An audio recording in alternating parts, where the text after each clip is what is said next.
자, 두 번째 강의 시작하도록 하겠습니다. 자, 대리 입찰에 있어서의 인감증명서 이거에 대해서 참 질문이 많아요. 그런데 요 사건은요, 요 질문은요, 제가 어느 날 저녁 때 퇴근길에 전화로 질문을 받은 내용이에요. 서울에 계신 아들이 지방 저 먼데 계신 그 아버지를 대리해서 그 서울에 어떤 부동산을 취득을 하는데요. 아버지한테 위임장과 인감증명서를 첨부해서 좀 보내주세요 해서 등기로 보냈는데 거기에 인감증명서를 첨부를 안 한 겁니다. 입찰은 내일인데요.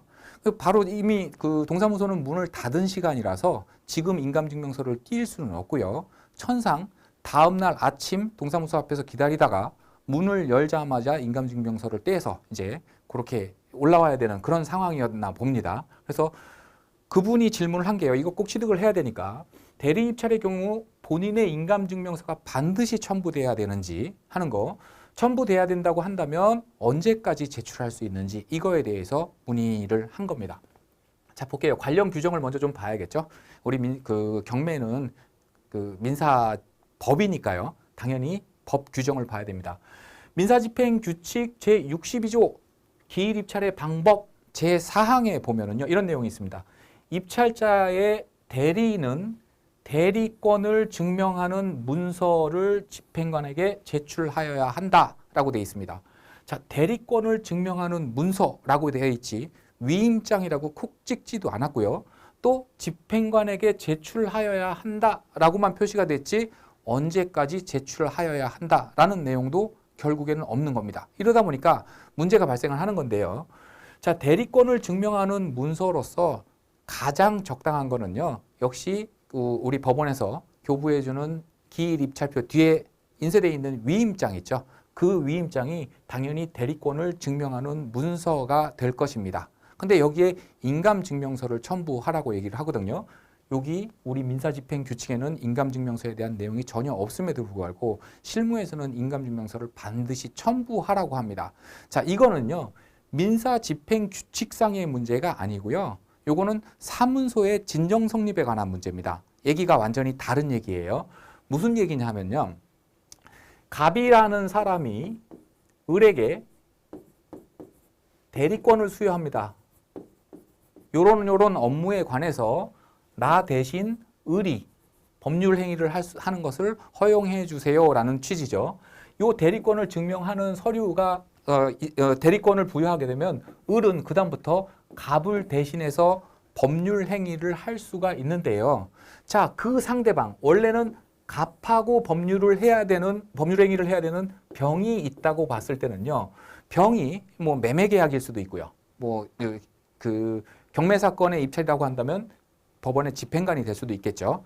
자, 병은 원래 갑하고 법률 행위를 해야 되는데 갑이 현장에 나오질 않고 을이 대신 나왔습니다. 그러면서 을이 하는 얘기가 내가 갑을 대신해서 나왔습니다. 그러니까 이 법률 행위는 저하고 하면 됩니다. 라고 얘기를 해요. 그러면 병은 을의 말을 무조건 그냥 신뢰해야 될까요? 그럴 수는 없겠죠. 이게 뭐 경제적인 문제, 돈이 왔다 갔다 하는 문제일 수도 있으니까. 그러면 병은 을에게 요구합니다. 당신이 갑한테 대리권을 수여받았다는 것을 뭘로 증명할 거요? 라고 물어봅니다. 그러니까 위임장을 보여줍니다. 을이. 위임장을. 자, 보세요. 요 업무에 관해서 갑이 저를 대리인으로 하는 위임장을 써줬습니다. 라고 얘기를 합니다. 그럼 병은 또 의심을 하죠. 그래요? 위임장이 있는 건 알겠는데 이 위임장이 갑이 써준 게 맞다라는 거를 뭘로 증명합니까? 물어봐요. 그러면 또 을은 답변을 합니다. 뭐라고 답변을 하냐면요. 보십시오. 이 위임장에 갑의 인장이 있지 않습니까? 갑의 인장이 있지 않습니까? 이거는 그래서 갑이 써준 위임장이 맞습니다라고 얘기를 해요. 그럼 병은 또 의심을 합니다. 뭘 의심을 하냐면요. 이 도장이 갑의 도장이라는 거를 뭘로 증명할 겁니까? 이 문제가 또 발생을 할 수밖에 없죠. 요즘 뭐 그 PC로 다 기계로 깎아서요. 뭐 법원 앞에서 급할 때는 뭐 5천 원만 주면 도장 하나 금방 2, 3분이면 파더라고요. 그렇게 파서 찍었을 수도 있잖아요. 그러니까 병은 자꾸 의심을 할 수밖에 없습니다. 자, 그러면 결국에는 이렇게 의심을 하면 갑이라는 사람은 을한테 대리권을 수여할 수가 없게 되죠. 그래서 이러한 불편을 막아주기 위해서 우리나라가 도입한 제도가 바로 인감제도입니다. 그래서 어느 정도 나이가 되면은요, 갑뿐만이 아니라 사람은 동사무소에다 인감을 등록할 수 있죠. 인감을. 도장을 하나 파서 동사무소에 가서 요거 제가 앞으로 인감도장으로 등록하겠습니다 라고 등록을 하면 인감도장으로 등록이 돼요. 그러면 그 인감도장의 의미는 무엇이냐면요. 인감도장의 의미는 인감도장이, 갑의 인감도장이 찍혀 있다라고 한다면 갑이 실제로 찍었든 찍지 않았든 상관없이 갑이 찍은 걸로 보겠다라는 겁니다. 그래서 을이 보십시오. 이 도장은 내가 임의대로 찍은 게 아니라 갑의 인감도장입니다.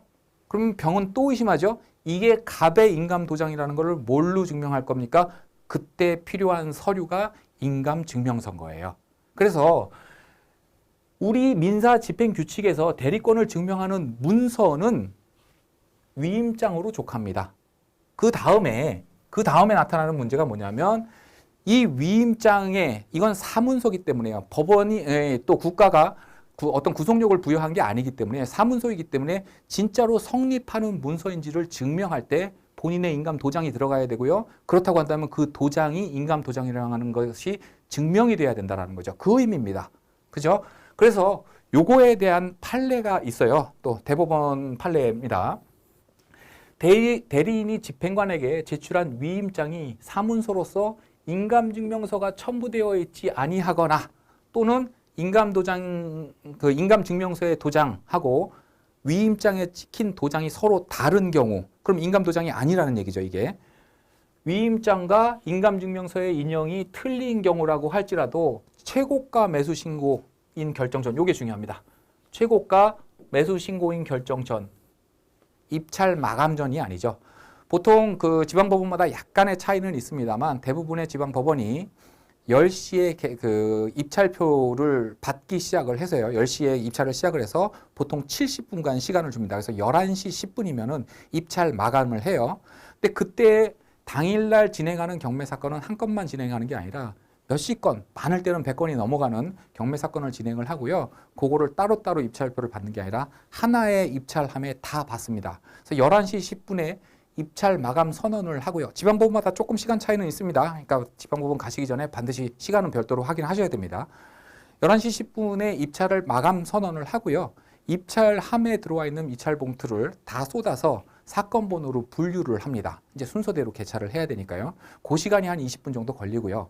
뭐 빠르면 11시 30분, 늦으면 한 11시 40분, 50분 이때부터 개찰이 들어가는데요. 개찰의 순서는 사건 번호가 빠른 순서대로 개찰이 들어가요. 그래서 그날 내가 진행하는 경매 사건이 좀 사건 번호이 늦다, 뒤에 있다라고 한다면 시간이 좀 오래 걸릴 것이고요. 빨리 있다라고 한다면 그 입찰 절차도 그만큼 빨리 끝날 겁니다. 그렇게 하나하나 개찰을 해서 이 경매 사건에 우리 낙찰자라고 얘기하는데 최고가 매수 신고인이죠. 법률적으로는 최고가 매수 신고인이 결정되기 전까지 인감증명서를 제출하거나 제출하지 않은 경우 그 밖에 준하는 확실한 방법으로 진정 성립을, 이 사문서인 위임장이 법률적으로 진정하게 성립한다라는 진정 성립을 증명한 때에는 유효한 입찰로 처리할 수 있다, 이렇게 되어 있습니다. 처리할 수 있다라고 되어 있지만 맨 마지막에는 또 뭐냐면요. 최고가 매수 신고인이 결정을 하기 전에 그 입찰자 또는 대리인에게 위와 같은 위임장의 진정 성립을 증명할 기회를 부여하여야 한다, 이렇게 되어 있습니다. 부여하여야 한다.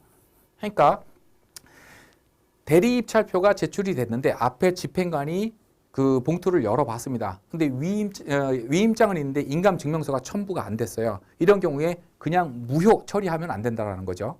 요 대리인을 불러서 인감증명서가 첨부가 안 됐으니까 지금이라도 첨부하세요, 이렇게 요구할 수 해야 된다는 겁니다. 그래서 그때 첨부를 하면 유효한 입찰표로서 개찰에 포함을 시켜야 될 것이고요. 인감증명서 없습니다 라고 한다면 그냥 무효 처리하고 입찰에서 개찰에서 제외시켜야 되겠죠. 요런 방법을 제가 일러드렸더니요. 그렇게 진행을 해가지고요. 다행히 개찰 전에 인감증명서가 법원에 도착을 했고요. 또 정말로 기분 좋게 또 1등을 해서 낙찰을 받았습니다. 아버님 소유권을 취득을 했어요. 그래서 굉장히 감사하다는 인사를 받았던 기분 좋은 그 건으로 제가 기억을 하고 있습니다. 이러한 법리를 이용해서요. 예전에는 좀 악용된 사례가 많이 있었습니다. 이걸 어떻게 악용을 하냐면요. 어떤 사람이 경매로 진행되는 이 부동산을 반드시 취득을 하고 싶습니다. 근데 반드시 취득할 수 있는 확실한 방법은 하나죠. 가격을 높게 쓰는 수밖에 없습니다. 근데 가격을 높게 쓰는데 만약에 2등하고 차이가 많이 나게 되면 이건 또 배 아프잖아요. 그죠? 그래서 이럴 때 꼼수를 쓰기 시작하는데요. 보통 우리 누군가 취득을 할 때 부인 명의로도 많이 취득을 하고 세금 때문에 자식 명의로도 많이 취득을 하고 이러잖아요. 그러니까 가족 중에 누구 명의로 취득을 해도 지금 상관이 없는 상태입니다. 그래서 남편이 높은 가격으로 이거는 무조건 1등이 될 수밖에 없는 높은 가격으로 입찰이 들어가고요. 부인이 또 들어갑니다. 좀 차이를 많이 둬서요. 들어가는데 요 부인 명의로 들어가는 거는 본인이 직접 입찰을 하는 거고요. 요 남편 명의로 들어가는 거는 대리인을 시켜서 들어갑니다. 이렇게 대리인 시켜서 들어가고요. 그 다음에 거기다 인감증명서를 첨부를 안 하는 거죠. 그래서 나중에 개찰이 돼서 그 입찰자들의 입찰 가격이 다 호창이 됐는데 남편과 부인 입찰 가격 사이에 아무도 없다 그러면 인감증명서를 첨부를 안 합니다. 보정을 안 하는 거죠. 그럼 무효되겠죠. 그래서 부인이 1등이 되고요. 만약에 남편과 부인 사이에 누군가 들어와 있다 그러면 요건 무효되면 부인한테 가는 게 아니라 요 사람이 받으니까 그때는 인감증명서를 첨부하는 방법으로 이렇게 꼼수를 많이 부렸어요. 한두 번 그런 게 유행했던 적이 있습니다. 분명히 불법 행위고요. 경매집행 방해죄로 형사상의 처벌을 받을 수도 있는 일입니다. 권해드리는 거 아니고요. 또 중요한 것은 지금은 이런 방법이 통하지를 않아요. 이제 집행관님도 다들 좀 스마트하신 분들이거든요. 여기에 계속 당하지 않거든요. 그러니까 지금은 개찰을 하면서 입찰 봉투를 다 개봉을 했을 때 대리 입찰표에 인감증명서가 첨부되지 않으면요. 가격을 부르기 전에 대리인을 먼저 부릅니다. 그래서 인감증명서 첨부 안 됐으니까 지금이라도 보정하세요. 첨부하세요라고 합니다. 그래서 첨부하면 그때 개찰에 포함시켜서 가격을 다 부르고요. 없는데요. 그러면 아예 무효 처리를 한 다음에 가격을 부릅니다. 그러니까 요런 지금 말씀드렸던 이런 방법은 불법 행위이기 때문에 하면 안 되지만 지금은 할 수도 없는 상황이긴 하고요. 어쨌든 그런 말씀을 드린 거는요. 인감증명서가 언제까지 첨부돼야 되는지에 대한 설명을 좀 드리기 위해서 그 말씀을 드렸습니다. 자, 다음 사건 한번 볼게요. 이것도 또 재밌어요. 공유자 우선 매수 청구가 중복된 경우 이렇게 되어 있습니다. 자, 10분의 3을 갑이 소유를 하고 있고요. 부동산을 공유하고 있습니다. 갑이 소유를 하고 있고요. 10분의 4를 을이 소유하고 있고요. 그 다음에 나머지 10분의 3을 또 병이 지분으로 소유하고 있습니다. 그러면 이 부동산의 공유자는 총 몇 명이에요? 3명이죠. 3명. 3명이 공유하고 있는 부동산인데 그중에 10분의 3, 요 갑의 지분만 경매로 진행이 되는 그런 경매 사건이었습니다. 저한테 질문을 주신 분은 요 을이었어요. 10분의 4. 10분의 3 지분이 경매로 매각되는 상가 건물의 10분의 4 지분을 소유하고 있는 공유자입니다. 자기소개를 그렇게 한 거죠. 공유자 우선 매수 청구하려는데 나머지 10분의 3 요 평 지분을 소유하고 있는 공유자도 우선 매수 청구를 하면 어떻게 되는지요.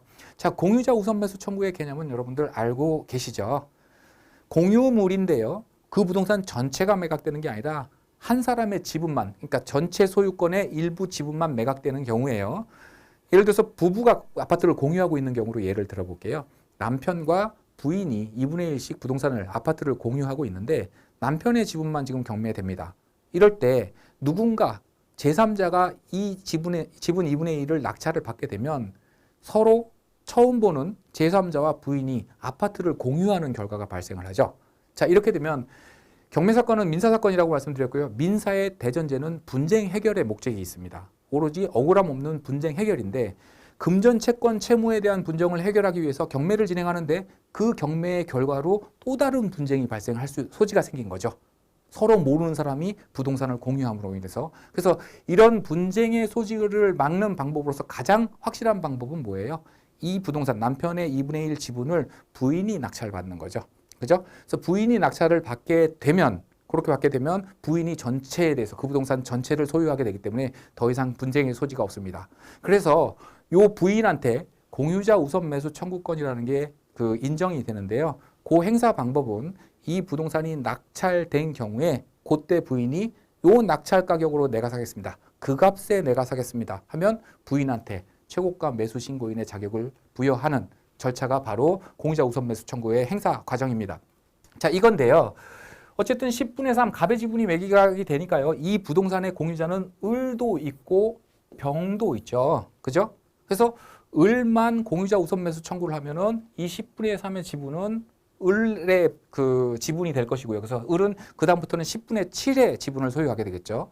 병만 그 신청을 한다 그러면 요것도 병한테만 넘어갑니다. 근데 둘 다 공유자 우선 매수 청구를 할 경우에는 어떻게 되느냐? 요 질문이었습니다. 간혹가다 인터넷 글을 보면은요. 공유자 우선 매수 청구가 중복됐을 경우에는 지분을 더 많이 갖고 있는 사람이 최고가 매수 신고인이 된다. 이런 글들이 있는데 이거는 완전히 틀린 얘기고요. 법률적 근거를 한번 같이 보도록 하겠습니다. 자, 일단은 질문은 요거죠. 2인 이상의 공유자가 동시에 우선 매수 신고를 한 경우에는 어떻게 되느냐? 요건데 어차피 중복되는 서로 충돌하는 경우에 대한 질문이니까요. 말 나온 김에 요것도 같이 보시자고요.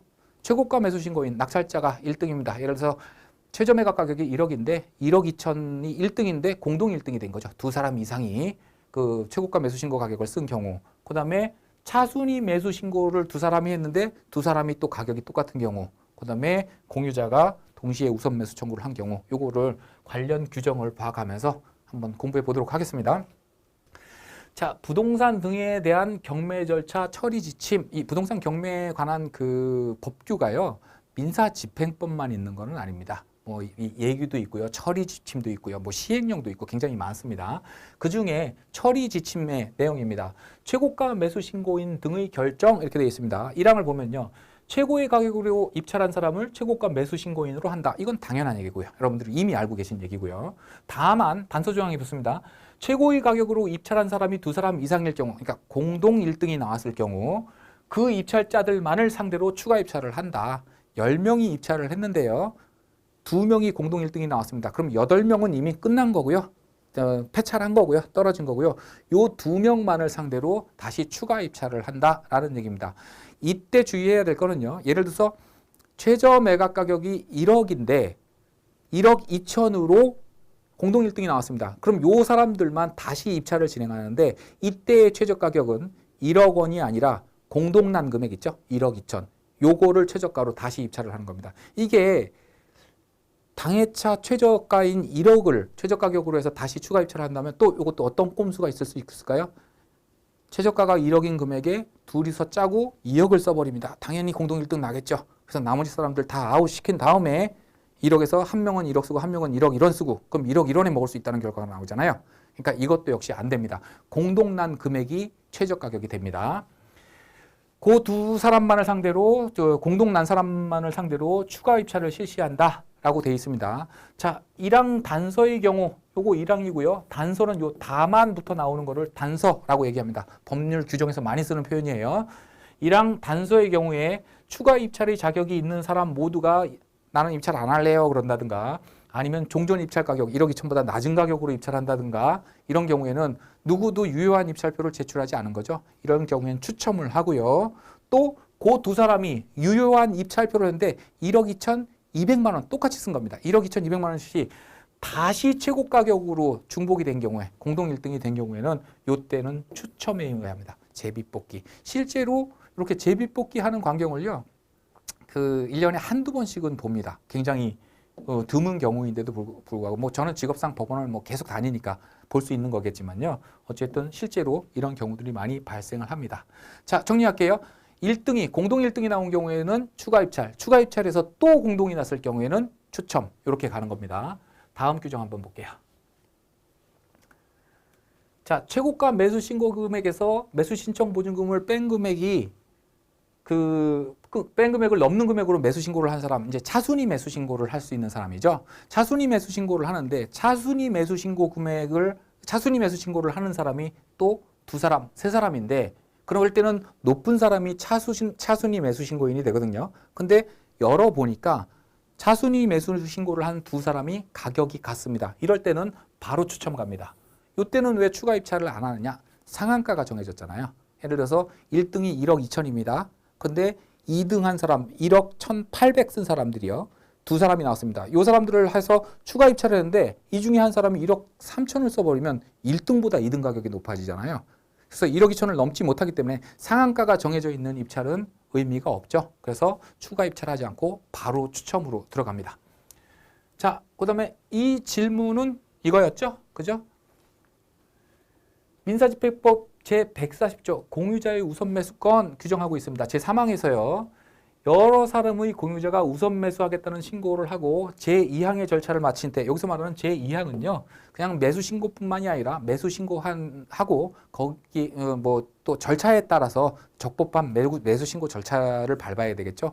그 절차에 대한 규정이니까요. 큰 의미는 없습니다. 어쨌든 그런 적법한 절차를 밟은 사람은 특별한 협의가 없으면, 중요합니다. 특별한 협의가 없으면 공유 지분의 비율에 따라 채무자의 지분을 매수하게 한다. 이렇게 합니다. 자, 3분의 1, 3분의 1, 3분의 1 갖고 있습니다. 그때 3분의 1이 매각되는데요. 둘 다 요 3분의 1, 3분의 1자가 공유자 우선 매수 청구를 하면 똑같죠. 둘이 지분이. 그래서 요 매각되는 지분을 반 나눠서 나눠준다는 얘기입니다. 처음으로 다시 가볼게요. 자, 요 질문입니다. 갑의 지분이 매각되는데 을과 병이 둘 다 공유자 우선 매수 청구를 하게 되면요. 요 10분의 3 갑의 지분을 4대 3으로 나눠서요. 4만큼은 요 사람한테 주고 3만큼은 요 사람한테 줍니다. 이게 일반적인 경우고요. 제가 중요하다고 얘기했던 거 있죠? 자, 특별한 협의가 없으면이라고 표시하고 있습니다. 자, 그러면 특별한 협의가 있는 경우에는 얘기는 달라진다는 얘기죠. 그죠? 그래서 공유자가 둘 다 공유자 우선 매수 청구를 했는데 서로 충돌이 나니까 그냥 네가 돈 많으니까 네가 좀 더 많이 사고 내가 좀 돈이 없으니까 내가 조금 살게 라고 당사자끼리 협의가 이루어진다면 그 협의한 대로 나누어서 최고가 매수 신고인을 지정한다. 이런 의미입니다. 자, 공유자 우선 매수 청구에 대해서도 굉장히 또 질문이 많이 올라오는 게요. 공유자 우선 매수 청구는요. 예를 들어서 A라는 사람과 B라는 사람이 부동산을 소유하고 있습니다. 물론 공유라는 개념은요. 부동산을 딱 잘라서 좌측은 A 거, 우측은 B 거 이 개념은 아니죠. 전체 소유권에 대한 권리를 A가 절반 2분의 1 갖고 있다는 얘기고요. B가 2분의 1 가지고 있다는 얘기입니다. 자, 이런 상태에서 A 지분만 매각이 될 때, 다시 말해서 B 입장에서는 자기 지분은 전혀 매각 대상에 포함이 안 됐을 때, 이럴 때만 신청할 수 있는 게 공유자 우선 매수 청구권입니다. 간혹 질문, 이것도 조금 이건 너무나 당연한 거라서 책에도 강의에도 다루지 않았었는데 이런 질문이 올라오는 게 있어요. 이 부동산이 전체가 다 매각이 됩니다. 물론 공유하고 있는 부동산이긴 합니다만 부동산 전체를 매각하는 경우에도 A, B는 공유자니까 A나 B한테 공유자 우선 매수 청구권이 부여가 됩니까? 라고 질문이 들어와요. 당연히 안 되겠죠. 그죠? 아까 공유자 우선 매수 청구권을 인정해주는 취지가 뭐라고 그랬어요? A 지분이 매각될 때 요걸 C가 사게 되면 C하고 B하고 새로운 분쟁이 발생할 수 있으니까 B한테 우선권을 주자라는 게 공유자 우선 매수 청구권의 취지라고 말씀드렸잖아요. 근데 부동산 전부가 매각되는 사건이라고 한다면 C가 낙찰받으면 부동산 전부가 C로 넘어갑니다. C하고 B하고 서로 공유하게 되는 거 아니죠? C하고 A하고 서로 공유하게 되는 거 아니라 이 소유권 전부가 C로 넘어가는 거기 때문에 또 다른 분쟁이 발생할 소지는 전혀 없는 겁니다. 그래서 공유자라면 공유자 우선 매수 청구가 가능하지만 자기 지분도 매각 대상의 일부라도 포함이 되어 있다고 한다면 당연히 공유자 우선 매수 청구권은 인정되지 않습니다.